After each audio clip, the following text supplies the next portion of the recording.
दोस्तों, ये रियासत सूरतगढ़ है और सूरतगढ़ रियासत के खुशनसीब जमींदार में धर्मपाल सिंह। दोस्तों, हम अपने परिवार में दो भाई थे।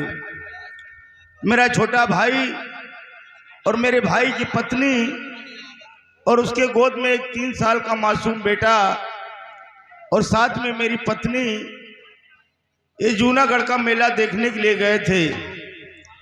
लेकिन जब मेला देखकर वापस लौट रहे थे कि अचानक रास्ते में एक्सीडेंट हो गया और उसी एक्सीडेंट में मेरा भाई और मेरे भाई की पत्नी वो ईश्वर को प्यारे हो गए। बाबू, इत्तेफाक से मेरा भतीजा विमल सिंह वो बच गया, जो इस समय बीए कर रहा है।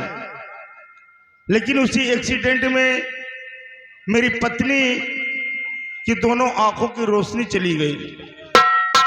मैंने इनका बहुत इलाज कराया, लेकिन पुनः इनकी आंखों में रोशनी ना ला सका। मेरा एक बेटा समर सिंह है और मेरी बहू है। बहू ही नहीं बल्कि मेरी घर की लक्ष्मी है, जो हम सबों को समय से खाना खिलाना, सबकी सेवा करना और विमल सिंह को नाश्ता कराकर समय से कॉलेज भेजना, ये उसका काम है। सारा दिन काम में व्यस्त रहती, लेकिन कभी उफ नहीं करती है। बेटा, तुम जाकर हमारे बेटे समर सिंह को बुलाकर मेरे पास लाओ। ठीक है दादाजी। जाओ बेटा।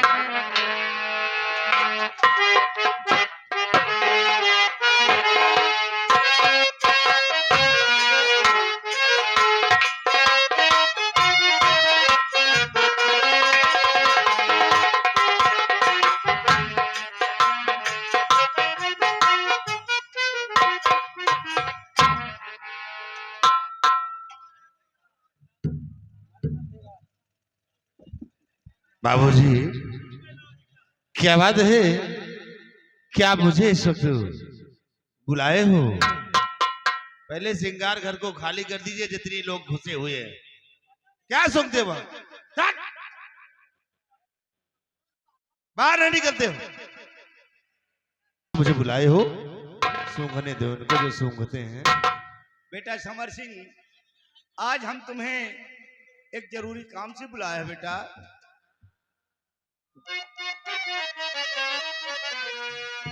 अरे समर सिंह बेटे मेरे, सुनो हमारी बात और तुम्हें बताना चाहता दिल की बातें।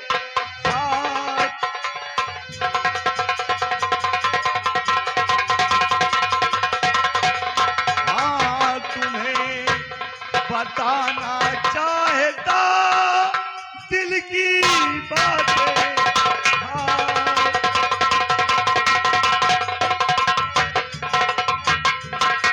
वो चचेरा जो है भाई विमल सिंह तेरा, कष्ट उसको कभी होने देना नहीं। तेरी माँ अंधी है, ना दिखाता इससे सेवा करने में जी को चुराना नहीं।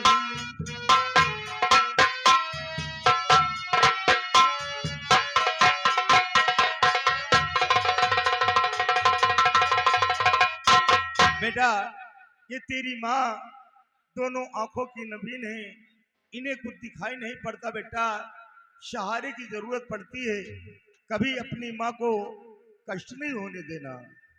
बाबूजी, आप लोगों की सेवा करना तो हम बच्चों का धर्म है। और कहते हैं जो औलाद माँ बाप की सेवा करता है, उससे बढ़कर कोई तीर्थ धाम नहीं होते हैं बाबूजी। और रही बात विमल सिंह की, तो बाबूजी तो ये शिकायत मिलेगी नहीं आपको फर्ज अपना निभाने को तैयार हूँ। छोटा भाई विमल आप दोनों की भी सेवा करने में मैं पूरा अख्तियार हूँ।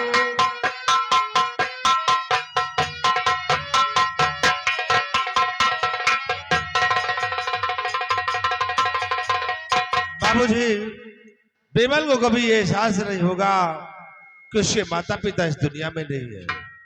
हम उसे सगे से भी बढ़कर प्यार देंगे बाबूजी। हाँ बेटा, हमें तुमसे यही उम्मीद है।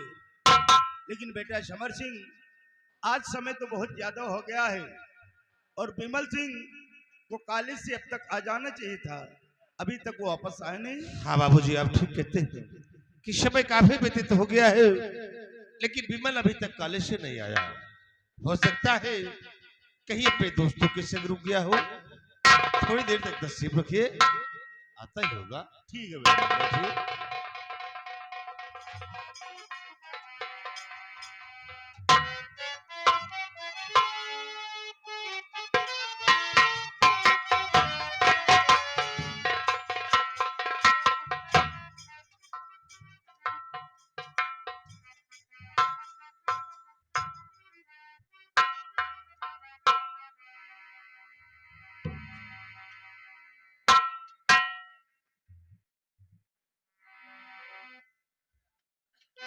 बड़े बाबूजी, ऐसे कभी भी कॉलेज से आया करता था तो इस तरह आप लोगों के एक साथ बैठे मैंने कभी नहीं देखा है।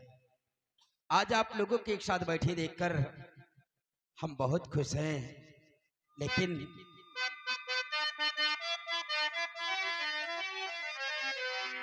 आज परिवार पूरा एकत्रित यहाँ, दादा दादी बड़े भैया मौजूद हैं। आज परिवार पूरा एकत्रित यहाँ, दादा दादी बड़े भैया मौजूद हैं। देखो कॉलेज से मैं भी आ गया,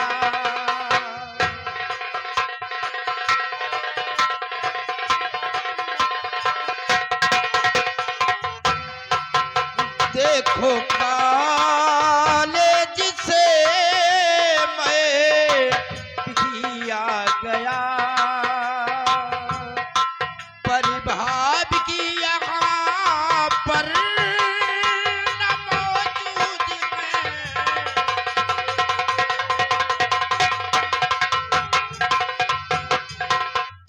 बड़े बाबूजी, हमारे घर के सारे सदस्य लोग यहाँ पर मौजूद हैं, पर हमारी भाभी जी कहीं नजर नहीं आ रही हैं। हाँ बेटा, मैं जानता था तू यही बोलने वाला है। बेटा विमल सिंह, अभी अभी जब तक तू अपनी भाभी को नहीं देखता तुझे चैन नहीं मिलता, और जब तक तेरी भाभी तुझे नहीं देखती वो हर वक्त मुझसे पूछा करती है कि बाबूजी अभी मेरा देवर विमल सिंह कॉलेज से वापस नहीं आया।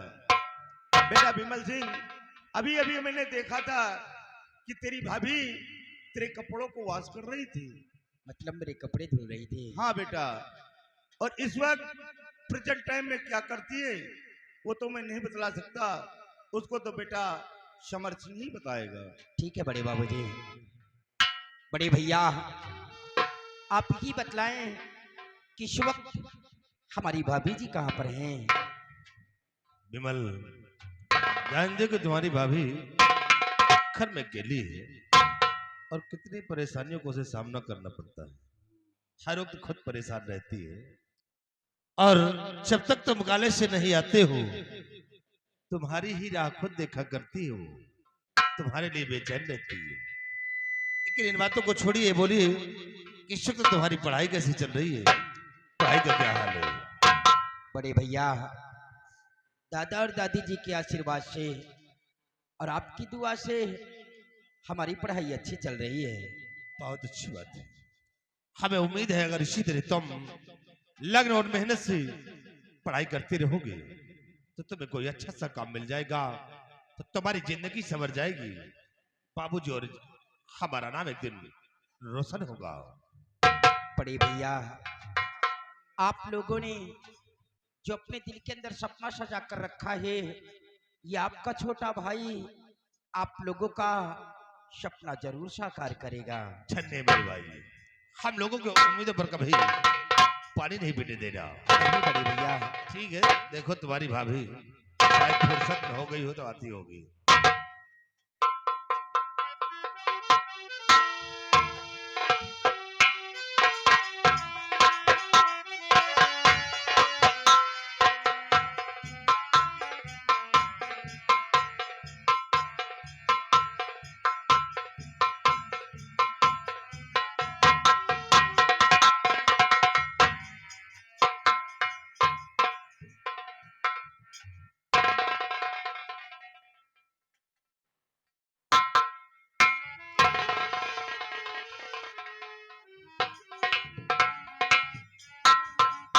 बाबूजी और माँ सभी लोग आपस में बैठ के बात ही कर रहे हैं यहाँ पर, और मैं भोजन बना के इंतजार कर रही हूँ।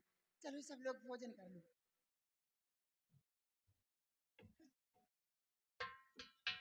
हाँ बहू, चलो आज हम सब लोग एक साथ बैठकर भोजन करते हैं, क्योंकि आज मुझे खैरागढ़ अपने दोस्त से मिलने के लिए जाना है। आप ही क्या कह रहे हो? आप अपने दोस्त से मिलने जाएंगे? हाँ सीता, स्वामी जी, आप मुझे छोड़कर कहीं मत जाइए। आप कहीं भी चले जाते हैं तो मुझे कुछ अच्छा नहीं लगता। तो सीता फिर तुम एक काम करो, अपनी धोती के पल्लों में मुझे बांध कर रखो, कहीं ऐसा न हो कि हमेशा हमेशा के लिए हम तुमसे बिछुड़ जाएं। स्वामी जी, आप ये कैसे बातें करते? देख बेटा, बड़े बाबूजी ऐसी बातें नहीं किया करते हैं। और माँ, बाबूजी अपने दोस्त से मिलने के लिए जा रहे हैं, कोई परदेश तो नहीं जा रहे कि साल 6 महीने के लिए जा रहे हैं। ज्यादा से ज्यादा अपने दोस्त के यहाँ 1 या 2 दिन रुकेंगे, उसके बाद अपने घर वापस आ जाएंगे।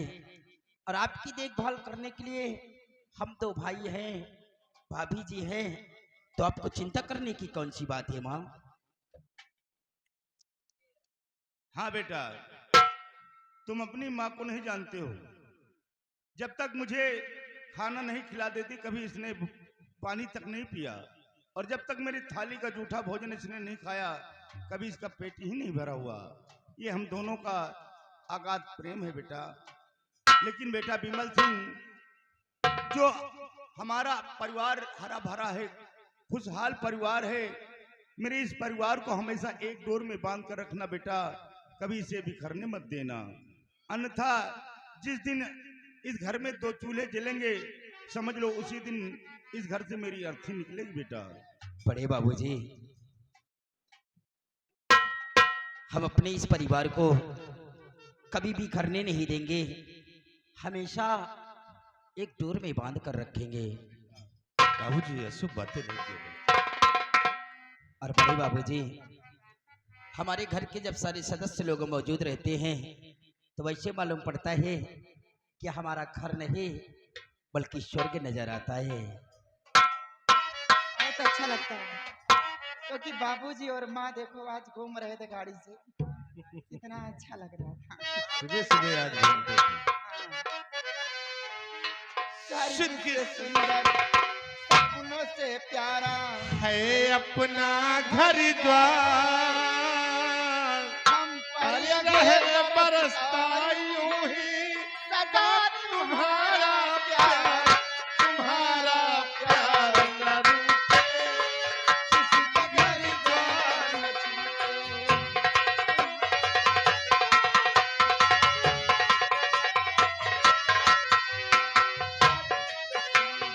सपनों से प्यारा